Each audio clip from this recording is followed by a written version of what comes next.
पहलगाम आतंकवादी हमले पर व्यवसायी रॉबर्ट वाड्रा के बयान पर प्रतिक्रिया देते हुए बीजेपी राष्ट्रीय प्रवक्ता और अर्थशास्त्री संजू वर्मा ने कहा, कश्मीर के पहलगाम में हुआ आतंकी हमला हर ईमानदार भारतीय नागरिक को हिला देने वाला है। लेकिन जो सबसे हैरान करने वाली बात है वह है कि कांग्रेस पार्टी ने 27 ईमानदार निर्दोष नागरिकों की हत्या पर शोक व्यक्त करने के बजाय सिर्फ इस कारण से कि वे हिंदू थे, उनके खून से सियासत करने का प्रयास किया है। And when they nodded yes in affirmation, they were gunned down. So does terror have a religion? The answer is yes.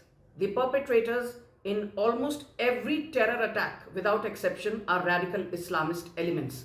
9 out of top 10 terror organizations in the world have a radical Islamist DNA, and this is not me saying it. This is what the United Nations has said. The appalling bit is this: Robert Vadra, the Damad Shri, the son-in-law of Sonia Gandhi, he actually says that the terror attack in Pahalgam happened because Muslims are not secure in India, because Muslims feel weakened in India, because we are not secular in India, and because the encouragement for these kind of terror attacks comes from the top, meaning from the top leadership which is governing the country today, which means the Modi government. Nothing could be more irresponsible and shameful in terms of a statement than this coming from Robert Vadra. But then, showcasing any modicum of maturity or sensitivity in trying times is not expected of the Congress party or the dynasty comprising Rahul, Sonia, Priyanka and Robert Vadra. Don't forget, in 2008, when the Batla House encounter happened, Sonia Gandhi shed copious tears for the perpetrators of the attack, the Indian Mujahideen. Again, don't forget, repeatedly, if you browse through Priyanka Vadra's timeline on X, you will see her feverishly posting in support of the Hamas. But the same Priyanka Vadra has chosen not to call out the bluff of radical Islamist terror. Robert Vadra blames Hindus, blames the Modi government for making Muslims feel supposedly insecure. But Robert Vadra does not have the audacity or the guts or the gall to question radical Islamist terror, which is at the epicenter of almost every terror attack that India has faced, including the horrifying Mumbai 26/11 terror attack that left more than 166 people dead. The Congress was in power in 26/11. The Congress calls itself secular.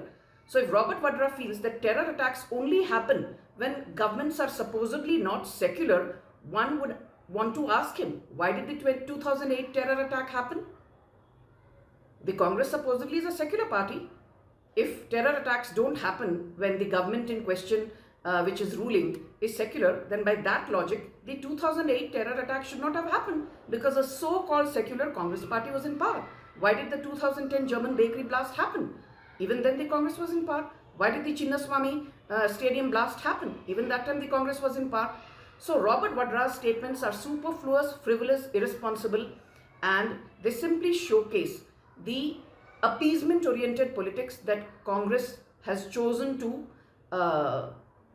showcase even during these trying times. Don't forget, even Rahul Gandhi, who otherwise has an opinion on just about everything under the sun, has not condemned radical Islamist terror. So I repeat, for all those out there who say terror does not have a religion, terror has a religion.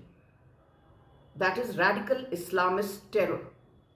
In 9.99 out of 10 cases, the perpetrators are radical Islamist elements. It's as simple as that. And anyone who's trying to shove this uncomfortable truth under the carpet is deliberately wanting to be deaf and mute. The most important point is this: Prime Minister Narendra Modi has zero tolerance for terror.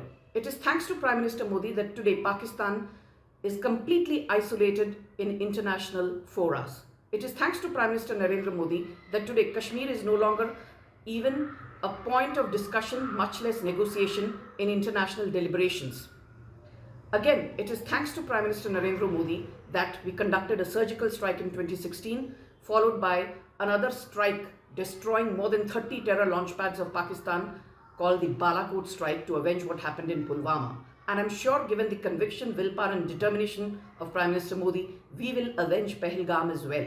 And for all those rabid elements out there who want the designation of Union Home Minister Amit Shah, let me just say Amit Shah has been one of the most successful home ministers that post-independent India has ever seen. Yes, what happened in Kashmir is something that is very, very worrisome, but I will again reinforce what I've been saying for the longest time. Post the abrogation of Article 370, stone pelting incidents are down by more than 99%. Be it the killing of civilians or our armed forces, those are down by more than 67%.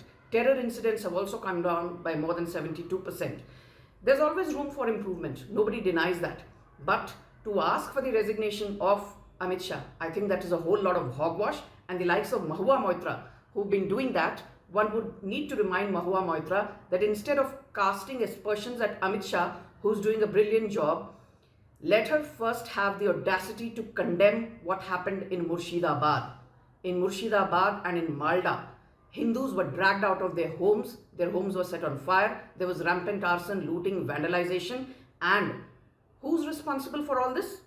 TMC. TMC goons were at the epicenter of the brouhaha and mayhem and arson and looting that happened in Murshidabad. Mamata Banerjee has failed completely in maintaining law and order, and Mahua Moitra would do well to stop giving lectures